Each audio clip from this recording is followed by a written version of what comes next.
información, diálogo y análisis con nuestros invitados.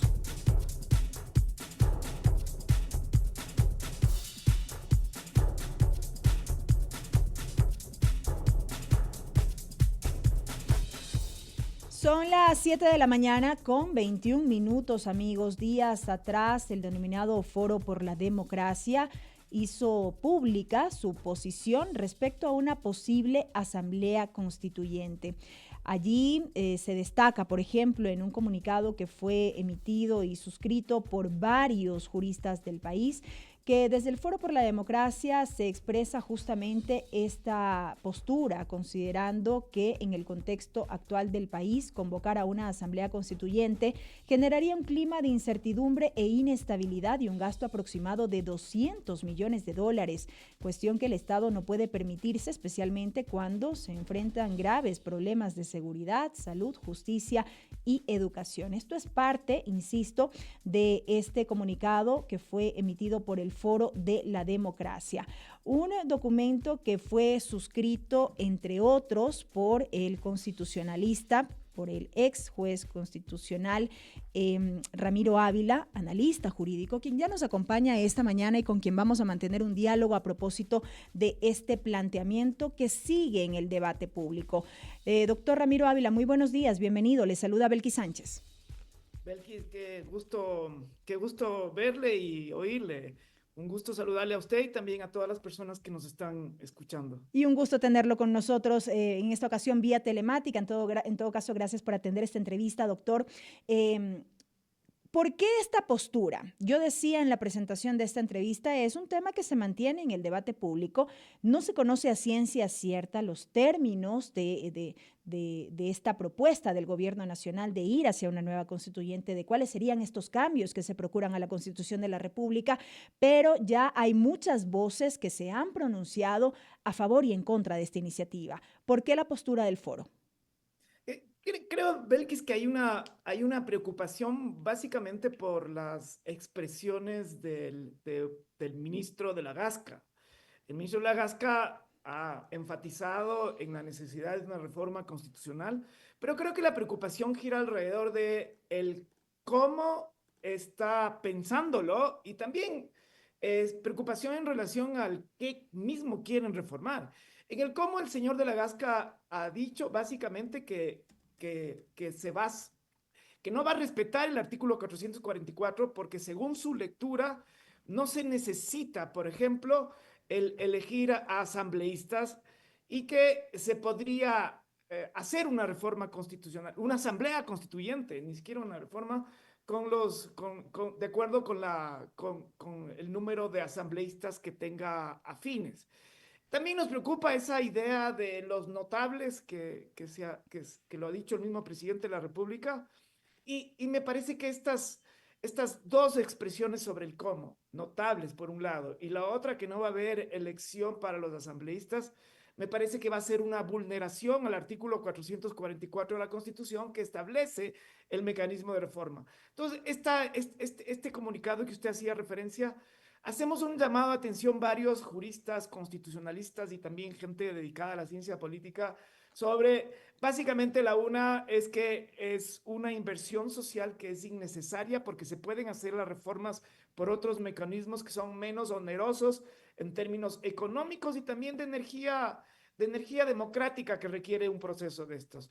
Y la otra cuestión es que si es que se va a hacer una reforma, que se haga respetando el marco constitucional que está vigente. Y esto además nos preocupa porque hay otros voceros, incluso un ex colega de la Corte Constitucional, que incluso está invocando el artículo 1 de la Constitución y diciendo que el presidente puede convocar directamente, si es que el dictamen es desfavorable de la Corte, puede ir directamente al Consejo Electoral a hacer a aprobar una constitución. Entonces me parece que Sin tener dictamen de la Corte Constitucional favorable.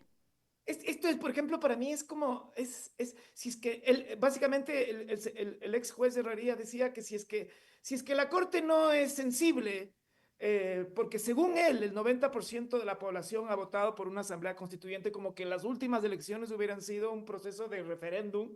Me parece que ahí hay un razonamiento irracional, fuera de toda lógica y fuera de todo el derecho. Ujú. Estas cosas nos preocupan, Belkis, porque el gobierno no es muy expresivo, no es muy transparente, no se sabe hacia dónde quiere marchar. Y estos voceros que parecería que hacen como estas vocerías, que parecería que hacen como juegos de mirar cómo va la opinión pública. No está bien, Belkis, Sin para una embargo, cosa tan seria y profunda. Sin embargo, doctor, y para ir un poco desmenuzando brevemente varios de los aspectos que ha citado, si bien el gobierno no sabría hacia dónde marchar, como usted dice, al menos sabemos que la tiene clara y es que quiere llevar adelante este proceso. Es cierto, el ministro de la Gasca es quien lidera, digamos, este proceso y él ha dado cuenta de la intención de no llevar a cabo 3 procesos electorales, sino solo 2. ¿Cuáles eran estos 3 procesos electorales? Primero, convocar a la ciudadanía o mediante consulta popular que la ciudadanía se pronuncie si es que quiere o no que en efecto se lleve adelante o se instale una constituyente para modificar la constitución. El segundo proceso, elegir a quienes integrarán esta constituyente para analizar estos cambios y el tercero finalmente para aprobar o no las modificaciones que resultaren de este proceso. Se querría eliminar este segundo paso y tanto es así que el ministro de la Gasca ha manifestado que todo este proceso se realizaría en 5 meses. Se nombrarían delegados de los diferentes poderes del Estado, esta es la intención, y también representantes de gremios sociales para definir quiénes integrarían esta Asamblea Constituyente. ¿Cuán perjudicial resulta este planteamiento que se entendería como direccionado de alguna manera, discrecional? Sí, o sea, Belkis, un proceso de reforma constitucional del calibre que hablan, que es una asamblea constituyente para escribir una nueva constitución, eso requiere muchísima reflexión, requiere un proyecto político que tiene que estar atrás. Y a mí me parece que el proyecto político del gobierno no se refleja en las declaraciones que han hecho el presidente, ni tampoco que ha hecho el ministro de la Gasca. Y cuando usted pregunta cuáles son los riesgos, son muchísimos riesgos. Desde el mundo jurídico, quizás la preocupación de lo que a mí más me interesa y lo que yo he estado trabajando los últimos años es que hay un montón de derechos que han sido conquistas sociales de muchísimos años y conquistas acumuladas. Y me parece que esos derechos han servido para mucha gente para resistir a embates extractivos, a divisiones comunitarias, a despojos territoriales que se han producido a pesar de la Constitución. Digamos, estos son trabas. Cuando uno mira, por ejemplo, la consulta libre, previa y informada, la consulta ambiental, digamos, son mecanismos que permiten que la gente no se les despoje de tus territorios ni que tampoco se use sus territorios violando sus derechos y su forma de vida en esos lugares. Esto, por ejemplo, me da la impresión cuando yo escucho a la Cámara de Minería, cuando escucho esto me parece que quieren borrarlo para hacer actividades extractivas agresivas y más y por sobre la gente. Entonces, la preocupación desde de la lógica de los derechos, cuando uno mira al presidente Noboa, por ejemplo, que dice que los delincuentes tienen muchos derechos y no sé qué, y al mismo tiempo uno mira la realidad de que las peores masacres que han ocurrido en América Latina, en el sistema carcelario, se han producido en Ecuador. Y uno dice, ya les tratamos mal a los presos. Si usted ve, por ejemplo, hace no mucho sacó el CDH un reporte sobre la tuberculosis en las cárceles. Entonces uno dice, les tratan mal en las cárceles, la gente se muere en las cárceles, la gente tiene enfermedades en las cárceles, quieren construir más cárceles y además quieren quitarles los derechos. O sea, yo no entiendo la lógica de regresividad que podría pasar en una asamblea constituyente. Y la otra es la inseguridad jurídica que sin duda puede haber. Cuando nadie sabe, ni los empresarios, ni las titulares de derechos saben qué puede pasar con una constituyente, porque no hay información, Belkis, ese quizás es la cosa que más Llama la llama la atención. atención. Ujú. Entonces, cuando uno mira eso, y además del costo económico, que es lo que llamamos la atención en este comunicado que usted comenzó a leer, de lo que costaría estos 3 procesos que usted está diciendo que tiene que haber y que está en el artículo 4.4 y que se quieren saltar uno de esos, digamos, todo esto llama la atención para que se prendan las alertas y que pidamos al gobierno transparencia, que pidamos al gobierno que se respete la Constitución y que tenga un concepto de democracia que no sea la democracia de las mayorías a favor de él, que es lo que parece que quiere. Nos vamos a una asamblea constituyente, pero si es que tenemos mayoría o sea, si tenemos una aplanadora en la asamblea, entonces no hace falta ir a proceso electoral, así no debería funcionar las cosas, Belkis. Este no es un proyecto de una persona, no es un proyecto de un partido político, a pesar de que haya ganado las elecciones, sino que tiene que ser un proyecto del país. Y en ese país, aún tomando en cuenta ese resultado electoral, casi la mitad de las personas no están a favor de este proyecto. Y entonces, si va a ser un proyecto de reforma constitucional, que ese proyecto sea consensuado, que ese sea debatido, que se tome en cuenta a las personas que se perjudicarían de ese proceso. Y esto siento que no está pasando, Belkis. Por eso la preocupación y por eso el comunicado. Doctor, en cuanto a la forma y el fondo, más allá de la forma y el fondo en los términos que plantea hasta el momento el gobierno nacional, será clave en todo caso el papel de la Corte Constitucional, porque será la instancia que deberá dar luz verde o no, insisto, en los términos en que se proponga. Belkis, aquí quizás valga la pena una aclaración porque me da la impresión de que el gobierno pone a la Corte Constitucional ahora y al proceso de reforma que está en el 4.4 como que fuera un obstáculo. Y yo quisiera explicar un poquito por qué es complicado reformar una constitución. Y esto se llama rigidez constitucional. Y este no es un invento de Montecristi, ni tampoco es un invento del correísmo, es una tendencia del constitucionalismo contemporáneo. Y la lógica del constitucionalismo contemporáneo es que la Constitución debe estar por sobre las coyunturas parlamentarias, por sobre el gobierno de un presidente de la República, por sobre las decisiones que toma la justicia ordinaria. Ese por sobre quiere decir que la Constitución es una norma. Y si la Constitución se podría reformar como se reforma cualquier ley, estaría la Constitución sometida al Parlamento, para evitar que la Constitución esté sometida a las leyes, para evitar que la Constitución esté sometida a los reglamentos, a las decisiones o a las sentencias de la justicia ordinaria. Se establece que la Corte la Constitución tiene que tener una dificultad para reformarla, porque además así se garantiza la estabilidad institucional de un país, y tiene que existir un juez o un conjunto de personas que hacen el rol de Corte Constitucional para que puedan arbitrar y evitar los abusos de poder de cualquier coyuntura o cualquier mayoría coyuntural. Esta es la lógica, Belkis, de la rigidez constitucional. Es garantizar que la Constitución sea una norma y que no pueda ser cambiada, reformada como cualquier ley ordinaria y por cualquier mayoría. Por eso el 444 recoge esta innovación constitucional de los últimos años, que es rigidez constitucional y un juez de la Corte. Eso ratifica entonces el rol importante que tiene la Corte Constitucional en un contexto como este. La Corte es tremendamente importante porque hace que la Constitución no sea solo papel. Y ahí también es que difícil es Belkis. Yo me imagino que ser juez de la Corte ahora debe ser difícil porque en un proceso constituyente lo primero que ha pasado en las 21 constituciones del país que hemos tenido es que se vuelan los controles, se renuevan todas las autoridades, se eliminan los órganos que molestan, se quitan las trabas al poder. Digamos, esta es la historia del Ecuador.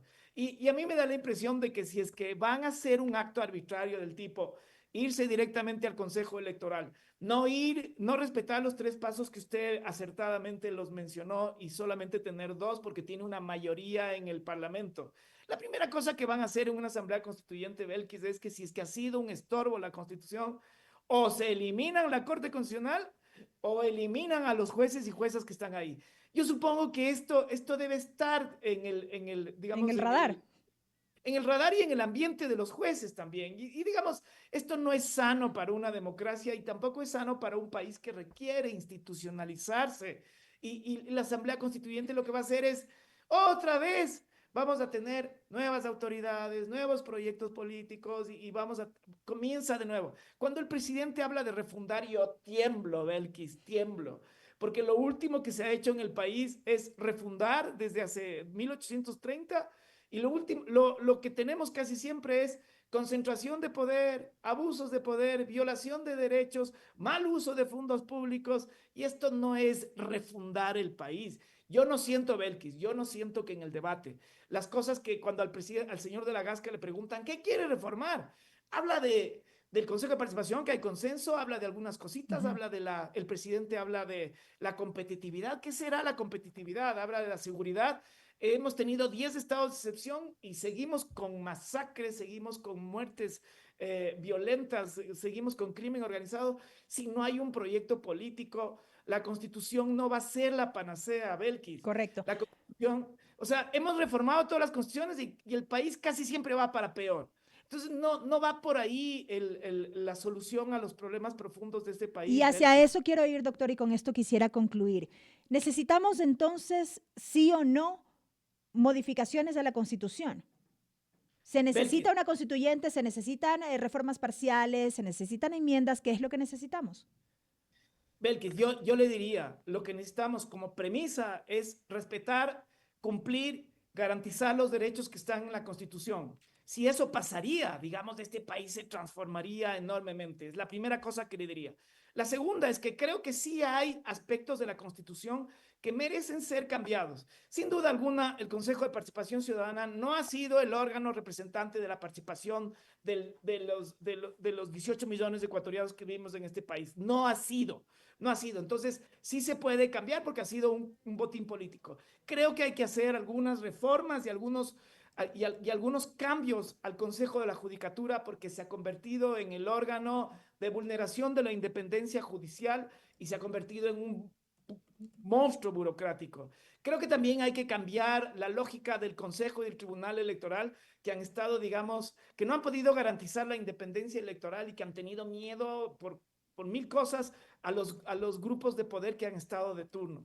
Creo que hay que hacer esos cambios, sí, Belkis, y creo que si es que los cambios hay que hacer los cambios en la estructura del poder para poder garantizar los derechos. Por ahí va la lógica. Aquí me parece que la lógica está en eliminar algunos derechos, tomarse el poder y tener un grupo, digamos, y tener un proyecto político para un grupo empresarial o un conglomerado de grupo empresarial. Y creo que eso no es pensar en el país.